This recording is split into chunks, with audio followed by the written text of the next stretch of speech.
tahu bahwasanya di usul itu ada nabi yang menerima shahifah, ada nabi yang menerima kitab, ya kan? Di antara yang mendapatkan shahifah zamannya itu adalah Nabi Adam, Nabi Syis, Nabi Ibrahim, ya.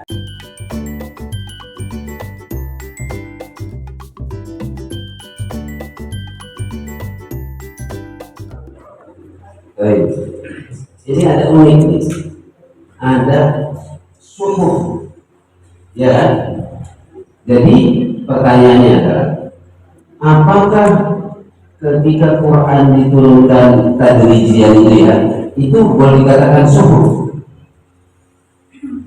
Kan kita tahu bahwasanya di usul itu ada nabi yang menerima shahifah, ada nabi yang menerima kitab, ya kan? Di antara yang mendapatkan shahifah zamannya itu adalah Nabi Adam, Nabi Syis, Nabi Ibrahim, ya. Nah, karena ada juga tuh suhufi Ibrahim, Musa, gitu kan.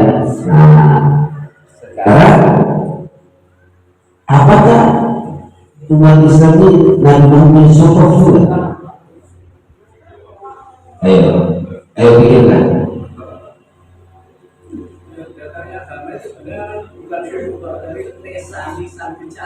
Setelah bicara itu baru Kenapa? Suhuf itu artinya lembaran. ya baru jadi Lembaran, ya.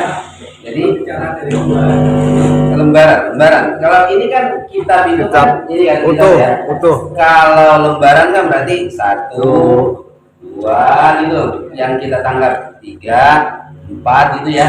Lembaran. Nah, yang kita kenal dalam ilmu usuluddin, nabi-nabi Allah yang mendapatkan shahifah itu ada, dan nabi-nabi Allah ada yang mendapatkan kitab. Ya, sebagaimana tadi kitab tadi dimiliki oleh 4 nabi: Musa, Nabi Daud, Nabi Isa, dan Nabi Muhammad SAW. Nah, sekarang yang shahifah dan suhuf itu Nabi Adam, Nabi Syis, Nabi Ibrahim, dan seterusnya. Nah, tadi ini dijelaskan mereka orang-orang kafir yang terdiri dari Yahudi dan Nasrani dan orang-orang yang menyembah berhala dan patung, baik yang ada di Arab maupun di India dan di Indonesia itu juga ada ya.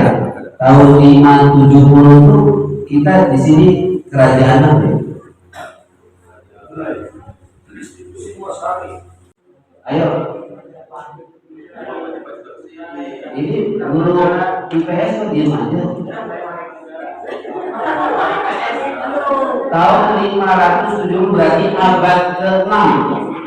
Ke-6 Masehi. Kerajaan apa? Abad 6 Masehi.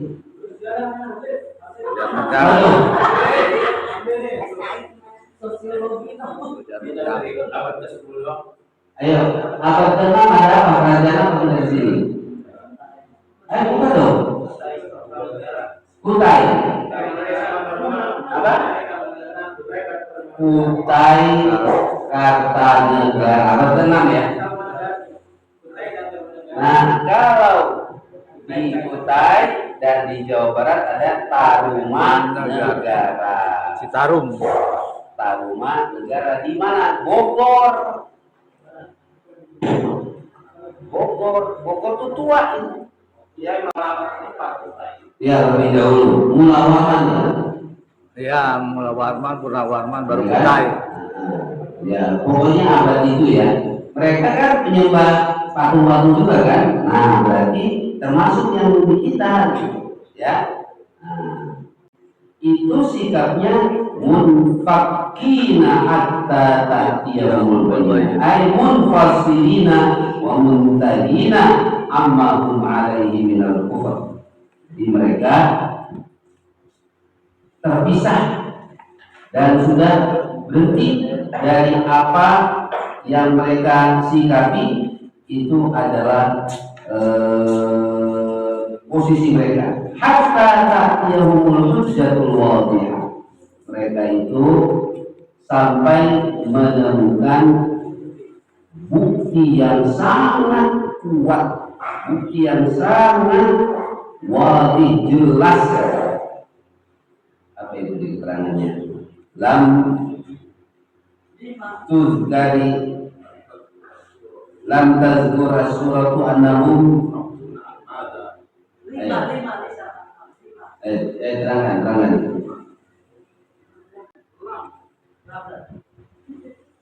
lam tazkur terangkan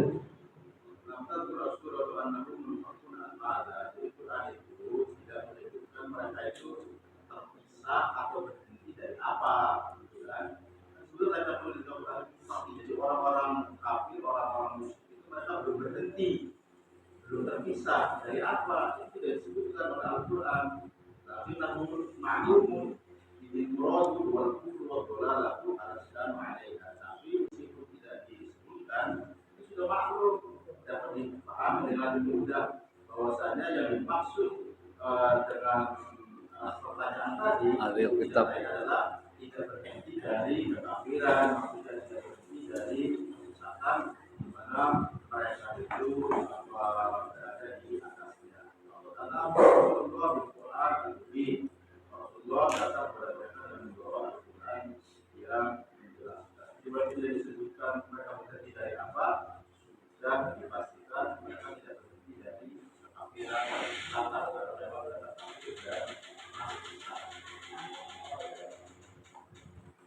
baik.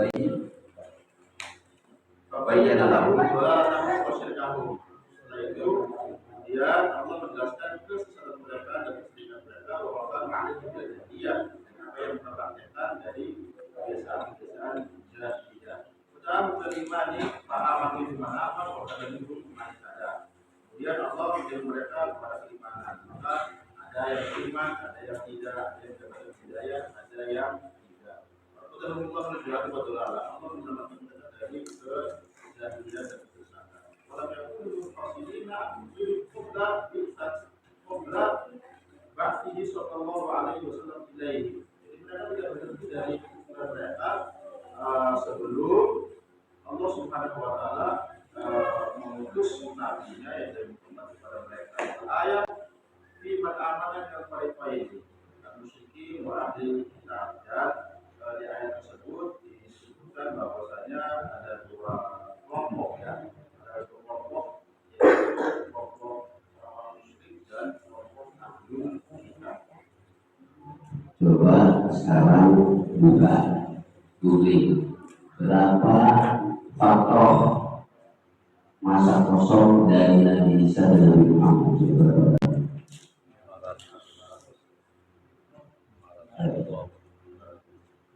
500 tahun, 500 tahun. 569 tahun masa faktor itu masa kosong, masa transisi dari zaman Nabi Isa berakhir ketika diangkat ke langit ya, lalu sampai dimulai baginda Nabi Muhammad itu 569 di situ ya, dari 500. Berarti besar 5 abad, berapa generasi itu? 6, antara 5 sampai 6 ya. Berarti berapa abad itu? Berapa generasi itu? Kalau orang dulu kan umurnya kan 100 tahun lah, 5 atau sampai 6 generasi. Berarti kakek, bapak, kakek, bapak, anak, cucu, buyut, terus setelah buyut, canggah, wareng, ya, itu ya. Jadi coba bayangkan dari kakek, bapak, anak, cucu, cicit gitu ya, 5 tambah kalau tadi buyut ya, buyut canggah, warai. Waduh, masya Allah, luar biasa. Selama itu mereka ingkar pada Allah. Tuh. Makanya dijelaskan lam yakunil ladina kafaru min ahlil kitab wal musyrikina munfakin. Mereka tidak terpisah dari kekufuran dan kesalahan, selalu melekat dengan jati diri mereka. Ya, masya Allah. Berapa generasi tadi? Kakek, bapak, anak, cucu, cicit, canggah gitu ya. Nempak, masya Allah. Benar, nggak habis 7 turunan. Iya, benar berita Ada hartanya tidak habis 7 turunan. Masalahnya ente itu generasi ada 8, gak miskin juga. Nggak ada sisanya. Kan cukupnya ada 7 turunan. Ya. Siapa bilang nggak habis? Tidak habis 7 turunan gitu kan? Nah, sayangnya ente generasi ke-8 ya habis. Ya, masya Allah. Itu Pak, selama itu Pak, masa fatrohnya, masa kosong, masa transisi dari Nabi Isa kepada Nabi Muhammad. Makanya benar-benar jahiliyah. Tambah ke sini tambah apa itu? Tambah ke sini tambah apa? Tambah mendekat itu tambah dari Nabi Isa meninggal, kapan itu sampai 5 sampai 6 abad. Ya. Allahu Akbar. Ya jauh sekali ya. Jauh. Nah, sehingga apa yang terjadi? Sehingga yang tadi diterangkan tadi itu fabayyana lahum dalalatahum wa syirkahum ma kanu 'alaihi minal jahiliyah. Ya. Diterangkan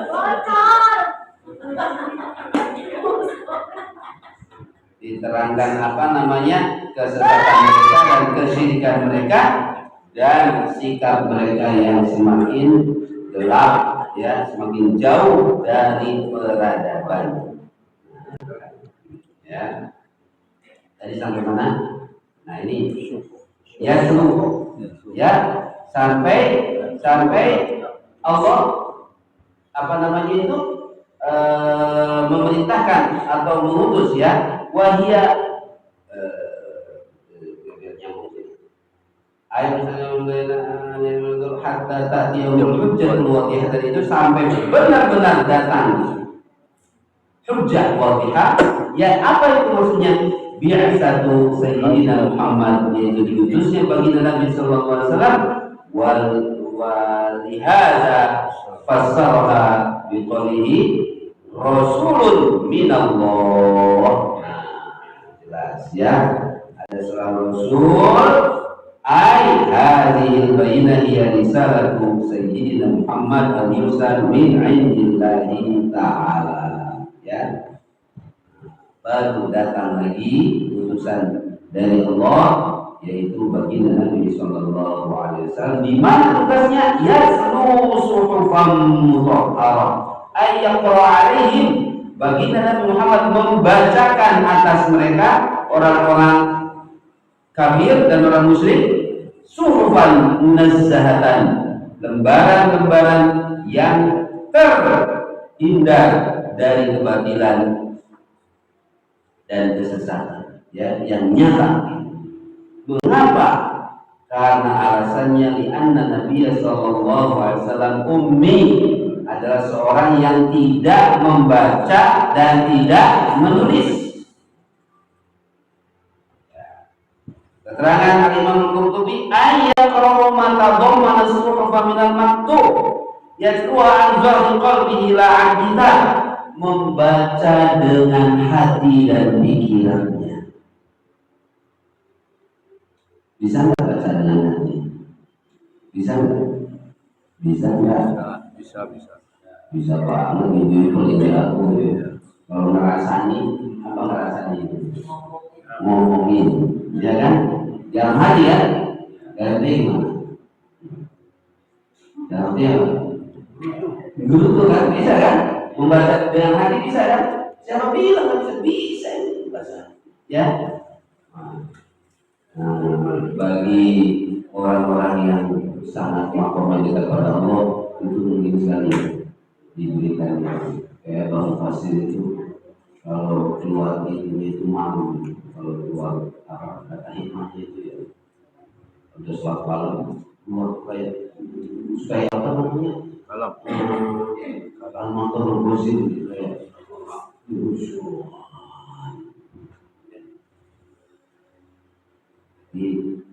keluar dari anjok ya. Kemudian yatlu ay yaqra'u ma tatadamman as-suhuf min 'anil al-maktub yatluha an kita li'annahu 'an salaf kana ummiyan la yaktub wa la yaqra'. Lalu Ibnu Abbas berkomentar mutahharatan min az-zur, di mana suhuf ini, sahifah ini suci, jauh dari kebohongan, dari keraguan, dari kemunafikan, dari kesesatan. Wa qala Qatadah mutahharah 'anil batil, juga dikuatkan oleh Qatadah.